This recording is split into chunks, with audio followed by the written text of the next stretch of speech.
Hello students. आज हम पढ़ने जा रहे हैं फिजिक्स का चैप्टर नंबर 7 अल्टरनेटिंग करंट। पर अल्टरनेटिंग करंट से पहले हमें थोड़ा डायरेक्ट करंट समझना होगा। तो देखो, अभी से पहले हमने जो भी पढ़ा है वो सब डायरेक्ट करंट है।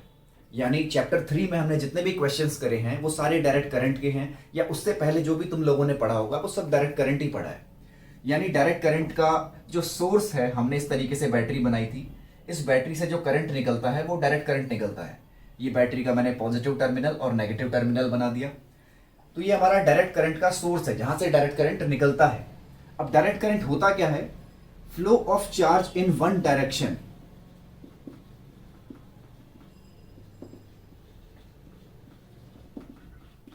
अगर चार्ज का फ्लो एक ही डायरेक्शन में हो तो ऐसे करंट को बोला जाता है डायरेक्ट करंट।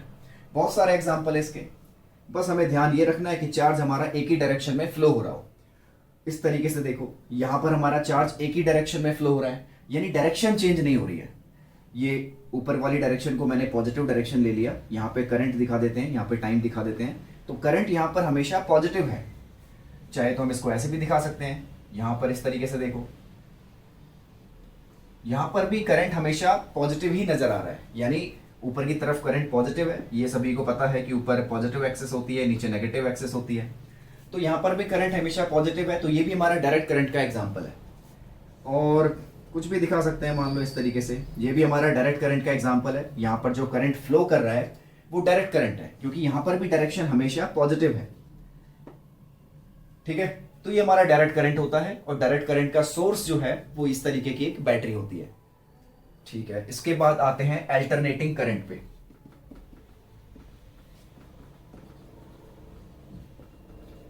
तो अल्टरनेटिंग करंट कैसे बनाया जाता है ये हमने एसी जनरेटर में पढ़ा है। क्लास 10th में भी पढ़ा था कि अल्टरनेटिंग करंट हम एक एसी जनरेटर लेते हैं, उससे बनाते हैं।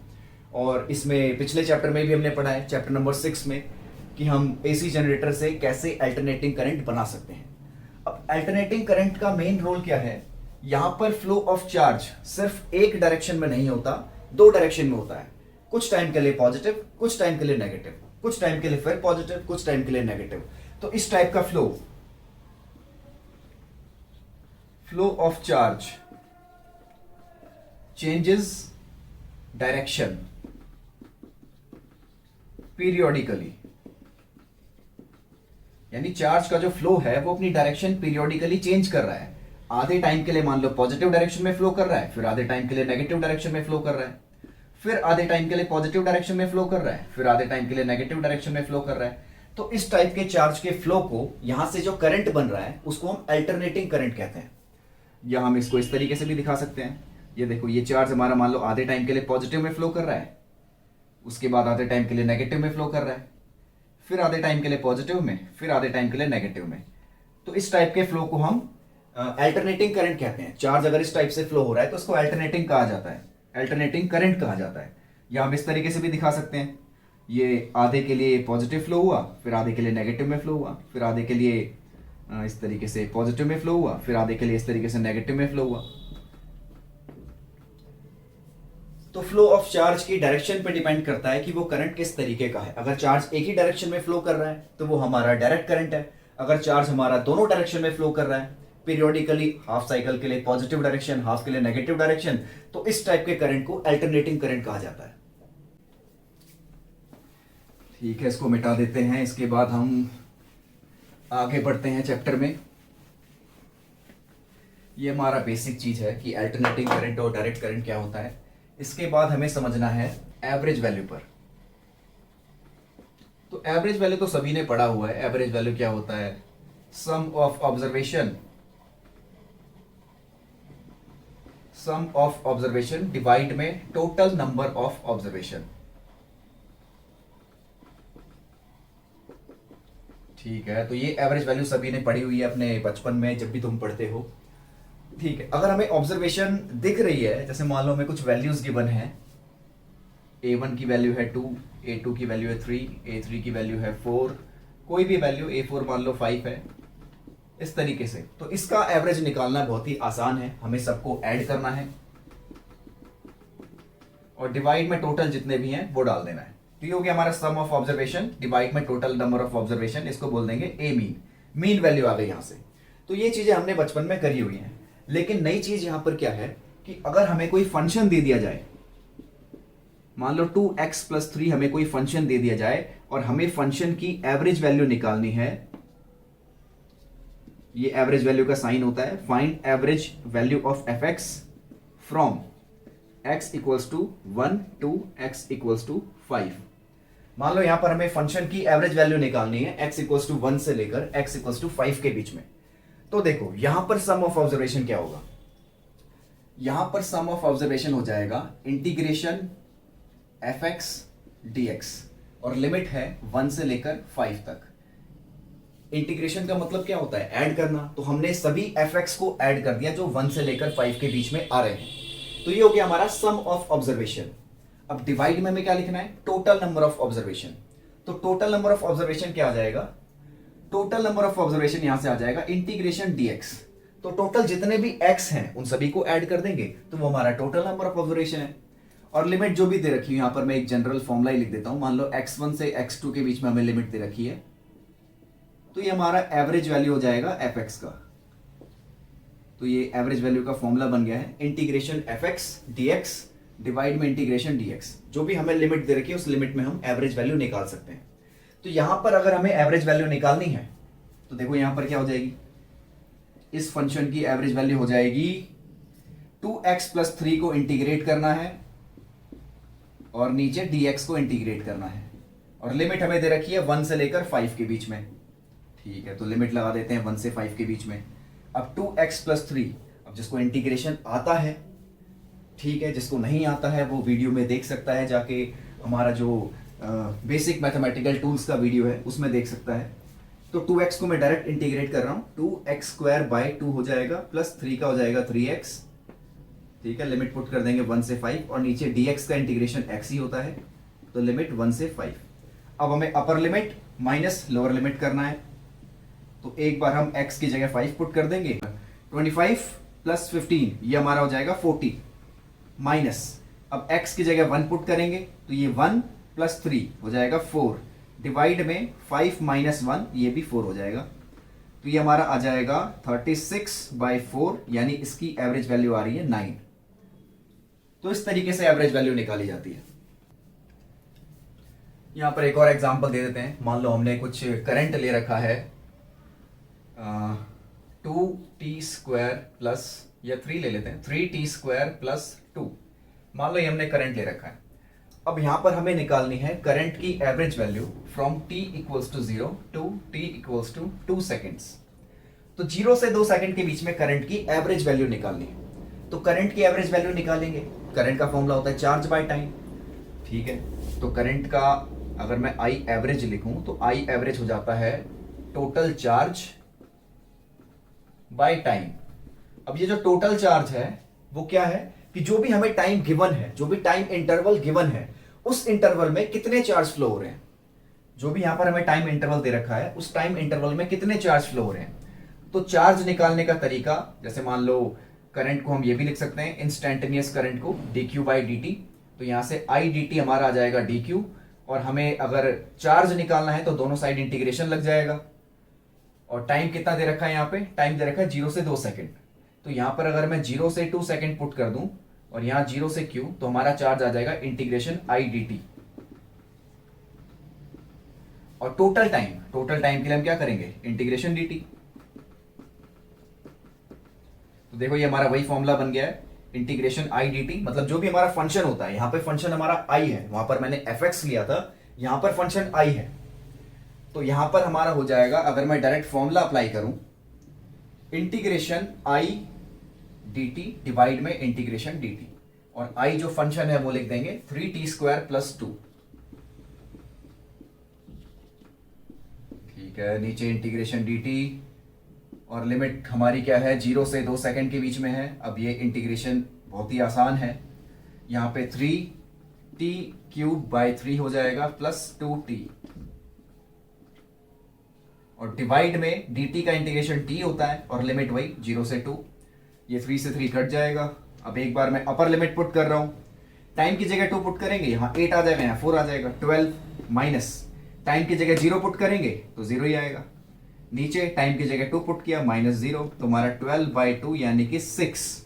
तो हमारा जो एवरेज करंट आ रहा है यहाँ पे वो है 6 एम्पियर। तो इस तरीके से हम एवरेज वैल्यू निकाल सकते हैं। करंट हो चाहे कुछ भी हो, हम किसी भी चीज की एवरेज वैल्यू हम इस फॉर्मूले से निकाल सकते हैं। तो हमें कोई भी फंक्शन गिवन हो तो इस फॉर्मूले से हम एवरेज वैल्यू निकाल सकते हैं किसी भी फंक्शन की। लेकिन इस चैप्टर में जो हमें फंक्शन पढ़ना है वो फंक्शन हमें साइन और कॉस की फॉर्म में पढ़ना है। तो एक बार जल्दी से मैं रफली तुम्हें साइन और कॉस का ग्राफ दिखा देता हूं, जो तुम्हें पहले से भी आता ही होगा। तो ये हमारा साइन का ग्राफ होता है, 0 से स्टार्ट होता है, यहाँ पे π/2 पे वैल्यू 1 हो जाती है, पाई पे वैल्यू 0 हो जाती है, 3π/2 पे वैल्यू -1 हो जाती है, और 2π पे फिर वैल्यू 0 हो जाती है। यानी कि 2π के बाद यह ग्राफ अपने आप को रिपीट करता है। तो साइन का पीरियड हमारा होता है 2π, जितने के बाद वो अपने आप को रिपीट करेगा उसका पीरियड हमारा 2π हो जाएगा। तो ये हमारा y = sin x का मान लो ग्राफ है, और इस तरीके से हमारा cos का भी ग्राफ बनता है। तो 0 पे इसकी वैल्यू हमारी 1 होती है, और 90 पे इसकी वैल्यू 0 हो जाती है, 180 पे -1 हो जाती है, 3π/2 270 पे फिर 0 हो जाती है, और 2π पे दोबारा 1 हो जाती है। तो इस तरीके से हमारा ये cos का ग्राफ है।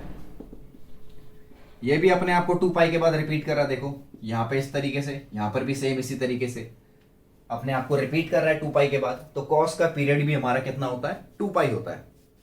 तो यहाँ पर अल्टरनेटिंग करंट या फिर अल्टरनेटिंग वोल्टेज जो भी चीज हम पढ़ेंगे वो कुछ इस तरीके से होगा।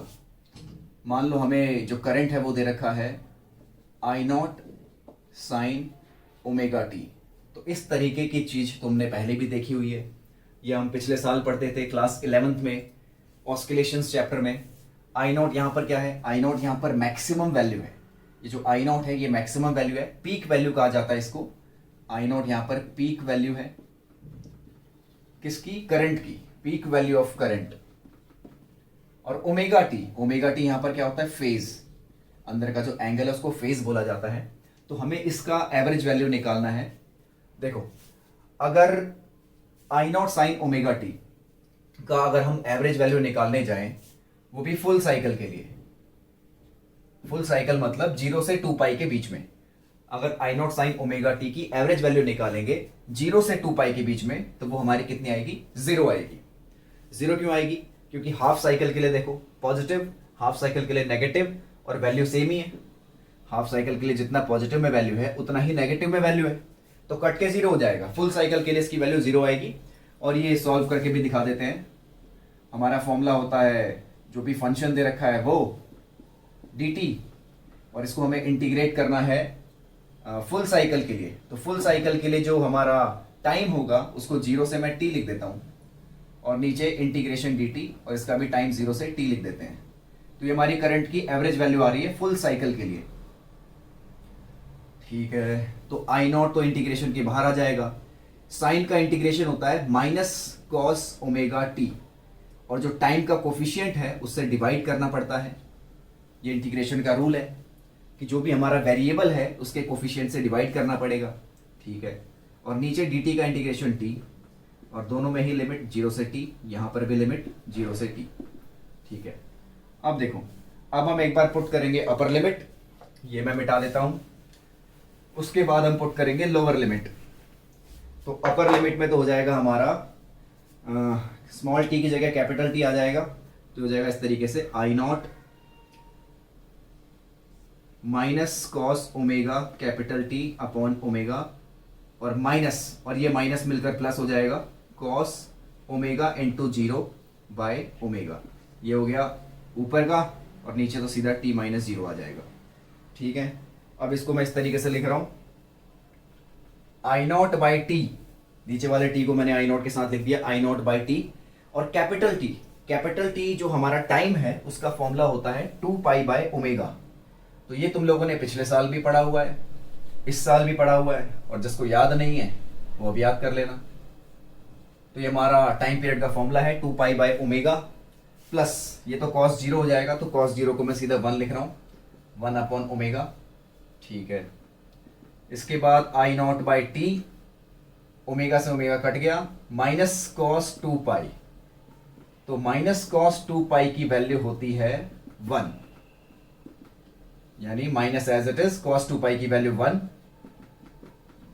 तो ये हमारा कट जाएगा और फुल साइकिल के लिए एवरेज करंट 0 आ रहा है। तो average current for full cycle is 0। Full cycle के लिए एवरेज करंट 0 आ रहा है। कुछ ज्यादा इसमें मुश्किल नहीं है, सिर्फ इंटीग्रेशन है। तो मेन तुम्हें इंटीग्रेशन पे पकड़ होनी चाहिए, तो ये इजीली समझ जाओगे। इसको देख लो एक बार, फिर आगे बताते हैं। ठीक है, देखते हैं आगे। तो हमने फुल साइकिल के लिए एवरेज करंट तो निकाल लिया। अब हम निकालेंगे एवरेज करंट हाफ साइकिल के लिए। तो हाफ साइकिल के लिए भी सेम फॉर्मूला ही लगेगा, वही I naught sine omega t d t और डिवाइड में इंटीग्रेशन डी टी, और यहां पर हम लिखेंगे करंट की एवरेज वैल्यू हाफ साइकिल के लिए। लिख देता हूं ऊपर हाफ साइकिल।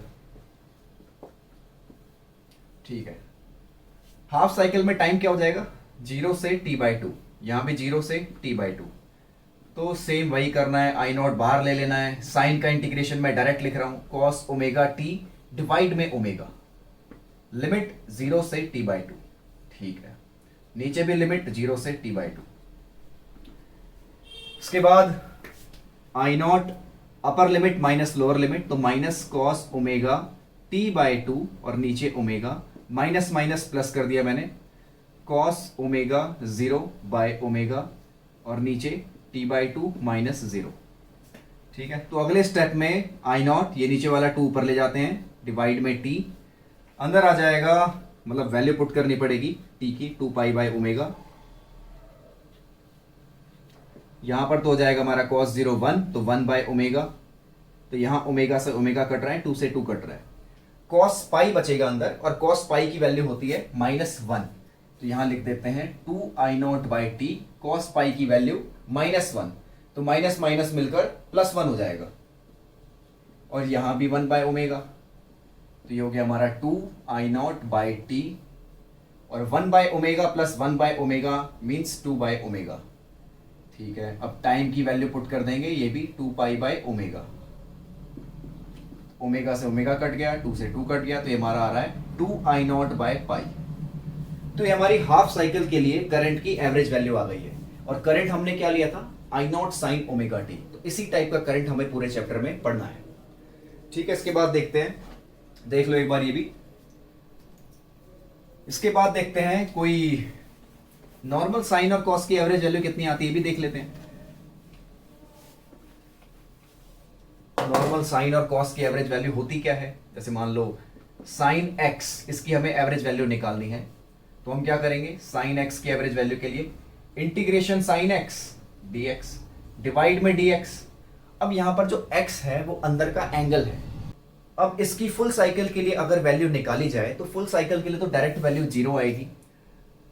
0 कैसे आएगी, फुल साइकिल हमारा 0 से 2 पाई होता है एंगल 360 डिग्री। तो साइन एक्स का सीधा माइनस कॉस एक्स और लिमिट 0 से 2 पाई, और नीचे dx का x लिमिट 0 से 2 पाई। ठीक है, तो अपर लिमिट cos 2 पाई, तो minus cos 2 pi minus minus plus cos 0 divide में 2 पाई माइनस 0।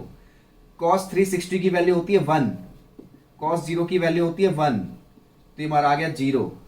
तो साइन की एवरेज वैल्यू हमारी आ रही है 0 फुल साइकिल के लिए। अब हाफ साइकिल के लिए देखो, हाफ साइकिल के लिए क्या हो जाएगा हमारा, यहीं से स्टार्ट कर देते हैं, बस लिमिट चेंज करनी है, माइनस कॉस एक्स और लिमिट हो जाएगी 0 से पाई, ये हाफ साइकिल है, और नीचे x लिमिट हो जाएगी 0 से पाई। तो minus cos pi plus cos 0 divide में पाई माइनस 0, तो माइनस ऑफ -1 प्लस 1 डिवाइड में पाई, तो ये 2 बाय पाई। तो साइन की एवरेज वैल्यू हाफ साइकिल के लिए 2 पाई, साइन की एवरेज वैल्यू फुल साइकिल के लिए 0। तो अब हमें अगर कुछ भी दे रखा हो, जैसे आई नॉट साइन ओमेगा टी, तो हमें करना क्या है, हमें आई नॉट की एवरेज वैल्यू निकालनी है और फिर साइन की एवरेज वैल्यू। हम यहाँ पे डायरेक्ट देख सकते हैं, जैसे अगर हमें साइन की एवरेज वैल्यू याद है हाफ साइकिल फुल साइकिल के लिए, तो हम यहाँ से डायरेक्ट आई नॉट साइन ओमेगा टी की एवरेज वैल्यू लिख सकते हैं। आई नॉट तो एक कांस्टेंट है, कांस्टेंट की एवरेज वैल्यू कांस्टेंट ही रहेगी। साइन ओमेगा टी की एवरेज वैल्यू है, यानी साइन थीटा जो भी है, साइन थीटा की एवरेज वैल्यू है 2/पाई, तो ये हो गया 2I0/पाई। ठीक है, तो अभी तक हमने अल्टरनेटिंग करंट की एवरेज वैल्यू पढ़ ली है, फुल साइकिल के लिए, हाफ साइकिल के लिए। अब ये जो एवरेज करंट है वो शो क्या कर रहा है, क्या चीज दिखा रहा है एवरेज करंट, इसके बारे में भी थोड़ा बहुत समझ लेते हैं। तो देखो एवरेज करंट हमारा शो क्या कर रहा है। मान लो हमने कोई भी एक सर्किट लिया, सर्किट में कोई भी रेजिस्टर लगा देते हैं। इस सर्किट में मैंने एक अल्टरनेटिंग सोर्स लगा दिया है, यानी यहां पर जो हमारा करंट है वो कांस्टेंट नहीं है, वेरिएबल है, उसकी वैल्यू है आई नॉट साइन ओमेगा टी। अब ठीक है, तो कोई मैंने एक फिक्स टाइम ले लिया, एक कोई फिक्स टाइम ले लेते हैं टी, कोई भी फिक्स टाइम टी ले लिया। अब इस टी टाइम पर कितना चार्ज इस रेजिस्टर से पास हो रहा है तो वो निकालते हैं। ठीक है, देखो यहां पे क्या हो जाएगा, इस फिक्स टाइम टी पर कितना चार्ज रेजिस्टर से पास होगा वो हो जाएगा हमारा आई डी टी का इंटीग्रेशन। अब क्योंकि यहां पर करंट वेरिएबल है, ये तो हमारा क्या आ गया, ये हमारा टोटल चार्ज आएगा जो यहां से पास कर रहा है। ठीक है, अब एक बार मैं आई एवरेज की वैल्यू भी देखता हूं। आई एवरेज की वैल्यू होती है integration I D T divide में इंटीग्रेशन डी टी। ठीक है, यहां पर जो हम पढ़ रहे हैं वो हाफ साइकिल के लिए पढ़ रहे हैं, क्योंकि फुल साइकिल के लिए तो एवरेज जो है हमारा जीरो हो जाता है। फुल साइकिल के लिए जो टोटल चार्ज पास हो रहा है वो जीरो है। तो हाफ साइकिल के लिए देखो क्या होगा, यहां पे I average into integration d T, ये हो जाएगा integration I D T.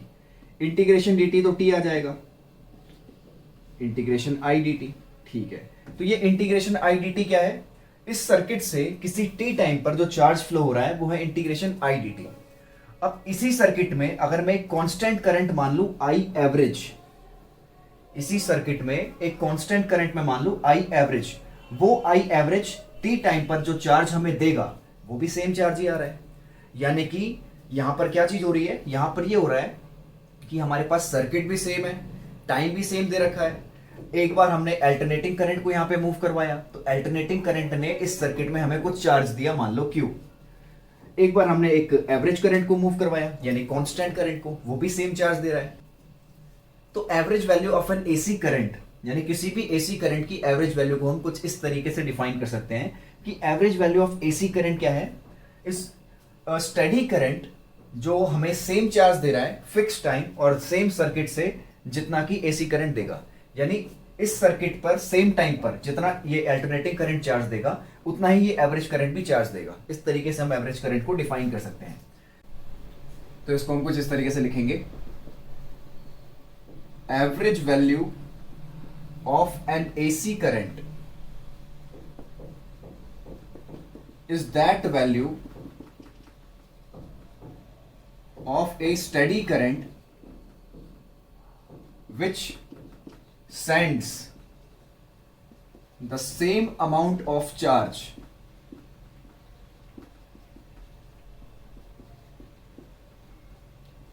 in a certain time interval